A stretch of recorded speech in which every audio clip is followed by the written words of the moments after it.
Salve nação! Traremos informações do mais querido, traremos informações dos seus rivais. Curta, se inscreva, comente, acompanhe conosco. 4-0 no meio de semana no Grêmio, um jogador a menos, todo mundo lembra, né? E sábado, na Vila Belmiro, mais um 4-0 para cima do Peixe, com direito à lei do ex e com direito a hat-trick do Gabigol. Gabigol foi provocado, mais uma vez, e respondeu na bola, nos gritos, na entrevista pós-jogo. Vamos acompanhar o que disse o Gabigol para a gente analisar. Vamos lá. Então, eu tenho 10 anos de Santos, né? Meus pais moram aqui, eu também moro aqui. Apesar de jogar no Flamengo e no Rio, quando tenho férias eu venho pra cá. Aqui é a minha cidade, moro aqui desde meus 8 anos. Então, eu até comentei antes do jogo, né, no Twitter, que estava muito feliz de vir aqui. Aqui é onde eu aprendi tudo, onde o clube que me projetou. Eu sempre vejo jogos do Santos. Meu pai é santista desde pequenininho. Eu também sempre vim aqui no estádio ver todos os meus ídolos jogar, o Robinho, o Neymar. Então, eu acho que eles têm que respeitar, primeiramente, a minha história aqui no clube. O último título do Santos, eu estava aqui. Então, quem tem que respeitar são eles. Eles me xingaram, não sei de onde. E aí é normal, né? Na imprensa só vai sair a parte que eu comemoro os gols, que eu provoco. Mas é assim, eles mexeram com a pessoa errada. Voltei pro segundo tempo e fiz 3 gols. Os números do Gabigol nesta temporada são 27 jogos, todos eles como titular, 83 minutos por jogo do Gabigol, que raramente é substituído. Quando é substituído é ali no finalzinho dos jogos e a maioria das vezes faz cara feia. O cara é fominho, o cara quer jogar e quando joga mete gol. Olha aí, ó, 27 gols, a média de 1 gol por jogo. 5 assistências, média 0,2. 83 minutos para fazer um gol, é isso, né? Se eu estou analisando bem aí a nossa tela. Contra o Santos, 3 gols marcados, o hat-trick no sábado na Vila Belmiro. Eu já vou deixar minha opinião antes de passar a bola aqui para os companheiros, para os amigos Breiler e também para o professor Celso Zelt. Tem jogador que é provocado e fica quieto, não fala nada, não muda a sua comemoração. O Gabigol não é assim. Ele é provocado, ele responde. Eu não vejo problema nenhum. Não acho que o Gabigol fez nada demais. Ele é xingado, é provocado, e ele responde.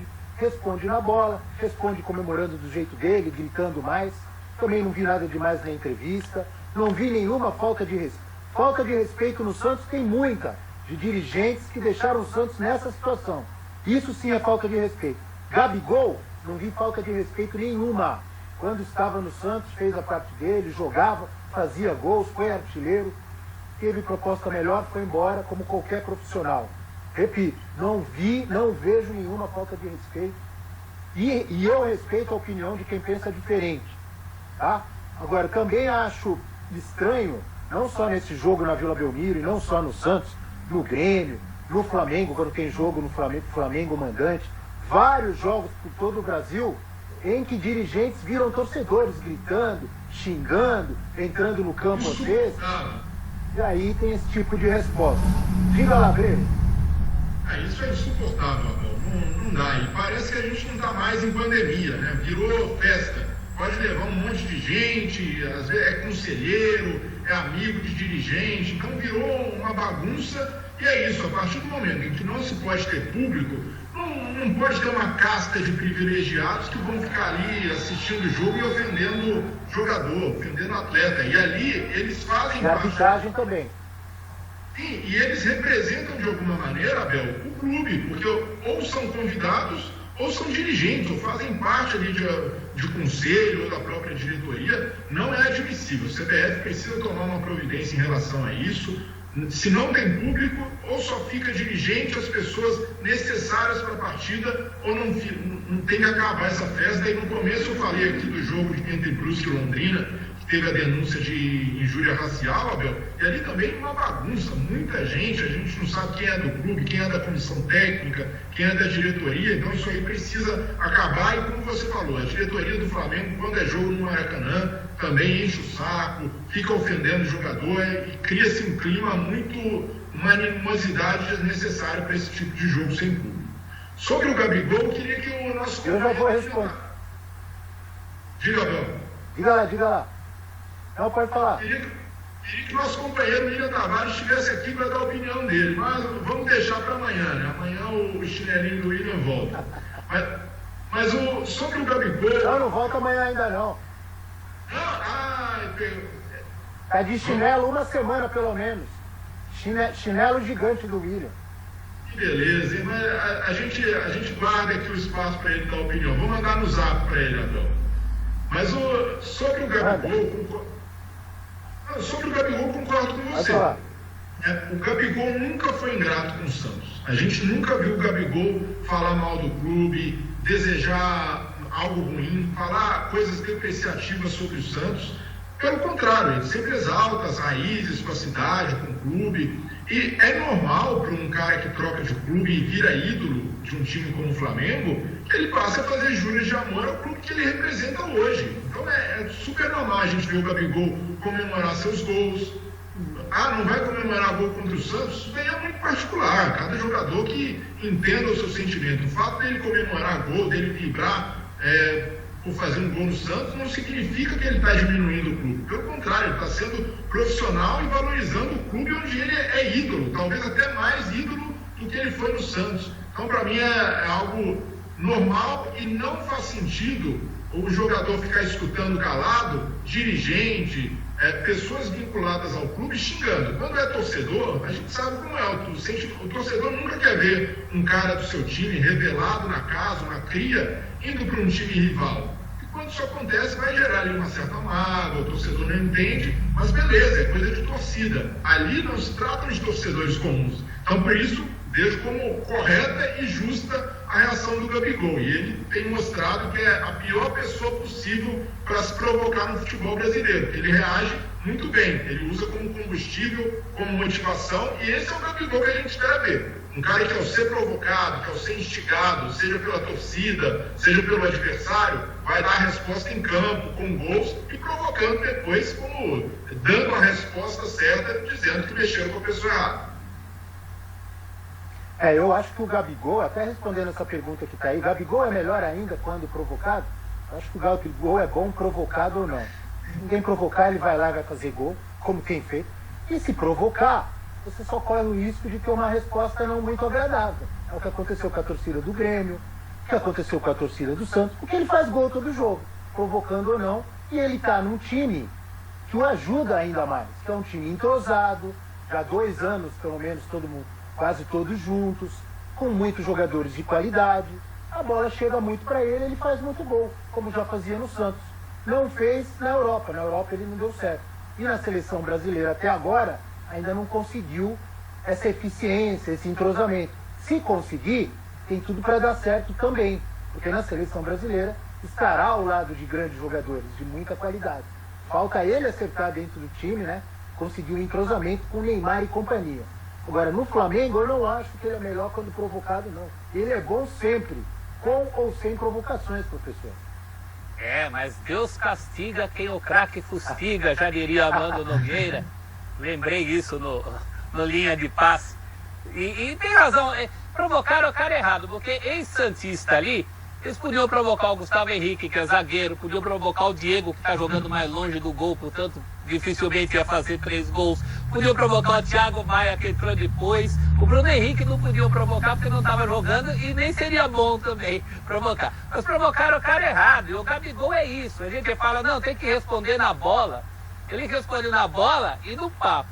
E quer saber do mais, falando português, claro, esse pessoal, esses tais convidados, entre aspas, estão enchendo a paciência. E não é só no Santos, não. Tem muito jogo do Fortaleza, que a gente já viu isso, do próprio Flamengo, do Atlético Goianiense. Ontem tinha lá uns convidados lá em cima que a câmera mostrou. Tá na hora de... Como é que é jogo com portões fechados, eventualmente? A gente já viu muito isso em Libertadores, por exemplo, né? Que o clube pede o direito de ter torcida no jogo seguinte. Isso já aconteceu com o River Plate, com o Corinthians, ultimamente. Como é que é isso aí? Só entra a imprensa, lembra? Ilimitado ainda. Aqueles repórteres trabalhando, não tem absolutamente ninguém. Portões fechados, portões fechados. Aqui já criaram essa anomalia, que eu ouvi essa expressão várias vezes. Aí os convidados desse clube, os convidados daquele clube. e que agem assim, agem com os piores instintos de torcedor. E é gente que se considera uma elite do clube. É o conselheiro, inclusive tudo começou, Breler e Abel, sabe quando? Quando o Gabigol pede um cartão amarelo para um jogador do Santos, e aí os caras falaram para ele, entre outros impropérios, respeita o Santos. E ele muito apropriadamente virou e falou, e vocês? Vocês respeitam o Santos? Meio nessa linha que o Abel falou. A considerada elite de dirigentes, que se acha acima do bem e do mal, e que é responsável, no fundo, pela falência dos clubes. E se o Gabigol falou mesmo isso para eles, nesse tom e nessa insinuação que eu estou querendo colocar, foi muito bem respondido. Esses caras não deviam estar lá. O Gabigol estava no lugar certo dele, jogando futebol. E esses caras estavam no lugar certo? É claro que não. Pois é. É um Flamengo goleador, é o Flamengo de Renato Portaluppi, de Renato Gaúcho. Temos números desse início avassalador do Renato no comando do Flamengo. Olha aí, ó, vivendo um sonho, hein? Desde a chegada do Renato. 11 vitórias, 1 empate, 1 derrota. 13 jogos, apenas 1 derrota. Foi uma derrota avassaladora também, foi aquele 4-0 para o Internacional. 87,2% de aproveitamento, é um percentual altíssimo. 44 gols marcados em 13 jogos, hein? 44 gols marcados. 10 sofridos, a gente tem que considerar que desses 10, 4 foram só naquele jogo diante do Internacional. Se a gente considerar esse início, é óbvio que a gente tem que esperar a continuidade, se vão aparecer os títulos, né? Se esse trabalho vai ter conquistas ou não. Mas dá para a gente dizer que é um dos melhores, o melhor trabalho do Renato como técnico na sua carreira, muito cedo ainda. O que você acha, professor? No início já é. No início já é. O Renato é um técnico já com alguns momentos muito bons da carreira. Ele tem uma final de Libertadores com o Fluminense, ele tem uma Libertadores pelo Grêmio, ele tem conquistas outras pelo Grêmio, Copa do Brasil. Então, tem momentos finais aí dentro desse contexto que você coloca, Abel, da gente saber como é que a história vai terminar. Ele tem histórias que já terminaram, claro, melhor, porque essa história ainda não terminou. Agora eu acho que ele não tem um começo como esse. Esse é um começo histórico.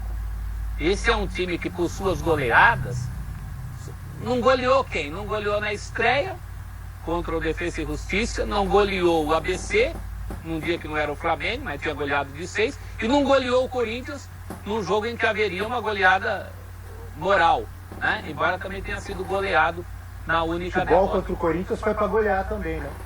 Foi uma goleada moral, né? Quem viu o jogo sabe que era um jogo em que o time apresentou o mesmo nível das goleadas, um nível até superior ao de algumas goleadas. Então é um começo avassalador, um começo histórico. A gente aqui no sábado tentava puxar pela memória um time que goleava tanto, com tanta facilidade, com tanta frequência. Eu me lembro do Palmeiras de 96 no Campeonato Paulista. Só isso é comparável a esse começo do Flamengo. Só isso, em termos de resultados, em termos de gols marcados, em termos de fluência. Muito parecido com o time do Jesus, mas eu acho que mais ainda em termos dos resultados seguidos, né? É isso que está chamando a atenção. A gente colocou aí a média de gols, é uma coisa absurda, de boa, né? Às vezes é absurda para baixo, em muitos casos que a gente comenta aqui. Nós estamos falando de um time absurdamente superior nesse sentido. Como vai terminar essa história? É o que o Abel colocou, não sabemos, mas começa muito bem, é o início mais avassalador da carreira do Renato Gaúcho. São 44 gols em 13 jogos, é muito gol. E a pergunta do jeito que está aqui agora, aqui embaixo, né, a melhor formulada do que eu mesmo formulei, olha, porque eu perguntei, será que é, tal, não, caminha para ser o melhor trabalho da vida de Renato? Pode se tornar o melhor trabalho da vida do Renato, se continuar nessa toada, Breler? Pode, Abel. E se a gente pensar, o melhor trabalho da vida do Renato, obviamente ainda é do Grêmio, né? Pela identificação que ele tinha, todas as conquistas, embora os últimos anos não tenham sido tão bons, né? Como 2017, 2018, Renato fez um trabalho de longo prazo muito consistente.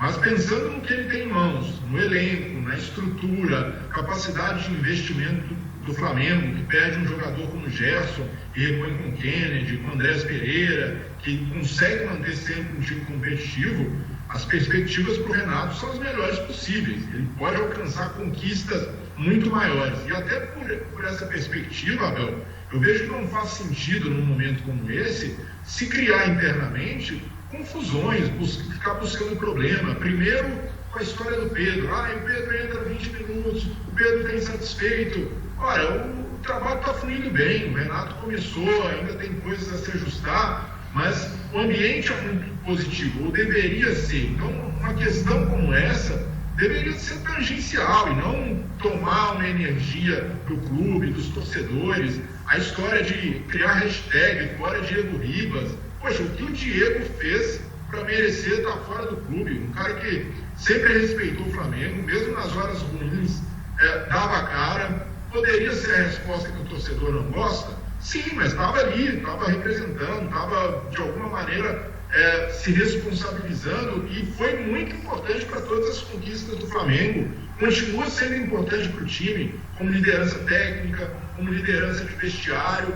E nesse estilo de jogo do Renato, às vezes ele fica mais desprotegido, ele tem até que correr mais, e está correndo, está entregando. Então, para mim, é injusta essa perseguição com o Diego de parte da torcida. Não tem que ficar querendo saber, policiando o jogador se está com biquinho ou não. Isso aí vai acontecer. O Renato é safo para lidar com isso, que não pode criar um ambiente negativo, ficar buscando sempre um culpado, um cara que tem que sair do time, quando as coisas estão fluindo bem e o futuro indica algo ainda melhor, principalmente pelo fato do Renato ser competente, por ter um ótimo, talvez o melhor elenco do Brasil nas mãos.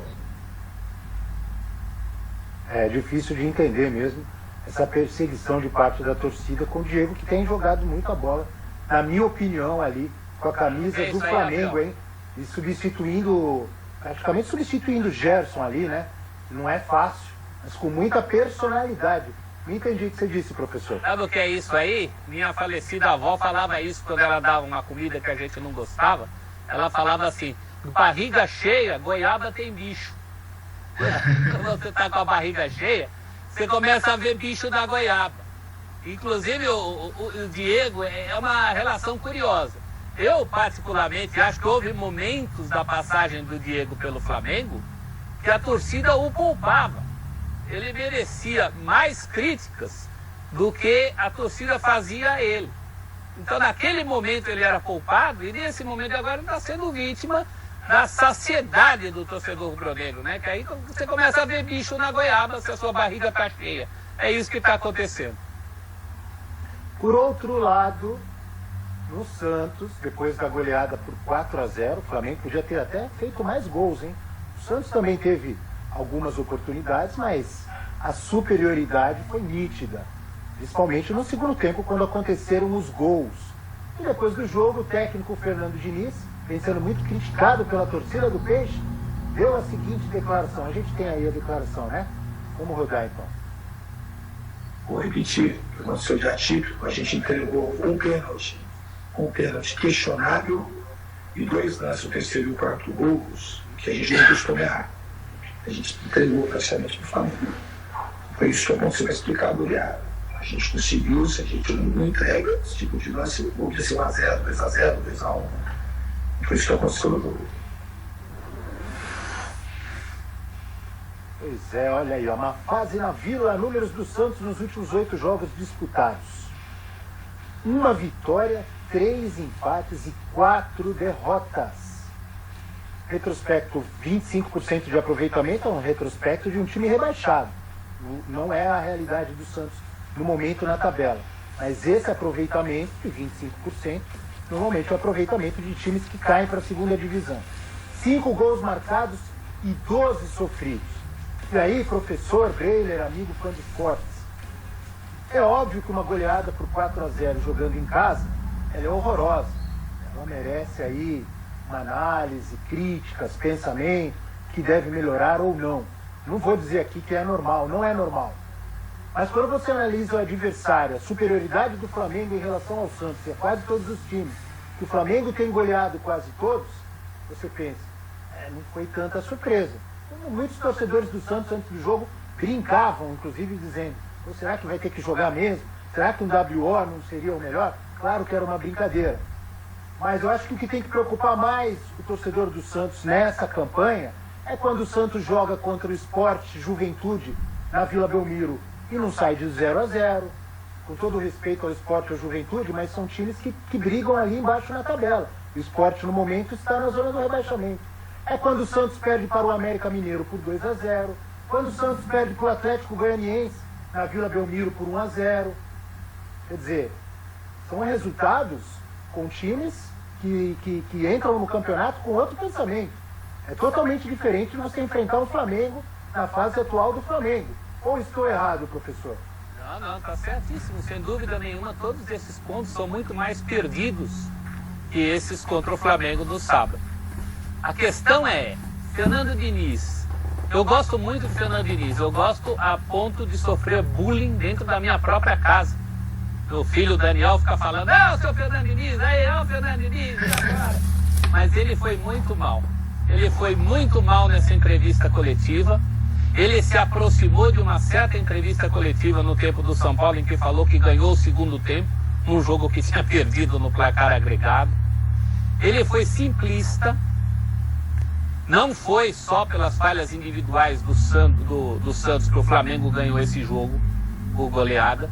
O Flamengo poderia e deveria ter ganho esse jogo normalmente. O Santos fez um primeiro tempo de resistência, mas a gente já sabendo que muito no limite. E ele foi mal perdedor. Soou a desculpa de mal perdedor. E dentro da linguagem corporal, você vê que os olhos do Fernando Diniz estavam numa posição completamente oposta do discurso. Nem ele estava acreditando no que estava falando. Ele estava descontrolado. Aliás, ele já começa esse jogo descontrolado, né? Quando ele dá uma resposta atravessada, dá um piti antes da partida, e o repórter tinha feito uma pergunta pertinente a respeito do momento do Santos, de como é o Santos, e ele não gostou. Ele já começou descontrolado. Então eu acho que não pode perder esse controle realmente, Abel, porque o campeonato tem muito mais jogos contra esses clubes que você citou do que contra o Flamengo. E é nesses jogos que o Santos está fazendo água, perdendo gordura e batendo nesses 25% fraquíssimos de aproveitamento. Exatamente. Não dá para colocar a culpa só nele, Grelha, na minha opinião. A diretoria, as gestões passadas, o desmanche do time que chegou à final da Libertadores, tudo isso atrapalha demais, é difícil para qualquer treinador. Mas eu vejo muita parcela de culpa no Fernando Diniz também. Sim, não tem sido um bom trabalho do Diniz, né, Abel? Ele já teve até começos com problemas mais difíceis, até ou com dificuldade parecida com o Santos, e conseguiu sair melhor. Mas, obviamente, entendo que o Celso diz, o Fernando Diniz acabou exagerando, sendo infeliz na entrevista, mas os erros também tiveram um peso muito grande. Eu não vejo que foi pênalti em cima do Michael, mas sai de um erro, uma falha técnica, uma falha grosseira. O Santos, né, o último gol, o Pirani, que vem sendo um dos melhores do time, é um passe completamente desconcentrado, para trás, na fogueira. Então tem esse aspecto também, um time que não está confiante. Obviamente, é papel do Diniz melhorar essa confiança, trabalhar com os jogadores e trabalhar o time para que seja mais sustentável, mas precisa de reforço e principalmente do Marinho. Né? Sem Marinho, esse time não tem alguém ali na frente capaz de chamar essa responsabilidade.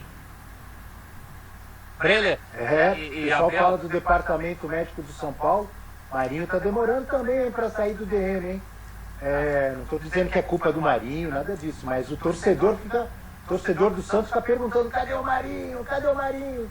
Os reforços que chegaram. Diga lá, professor, completa rapidinho, porque já estamos chegando ao final. Eu só ia completar que dentro dessa coisa das bruxas aí que o Diniz levantou, o Pirani tinha acabado de chutar uma bola no travessão, né? Antes desse lance, ele tinha chutado uma bola no travessão, que inclusive ele podia ter feito ali o 3-1, que era o meu resultado no bolão da família, e acabou virando um 4-0.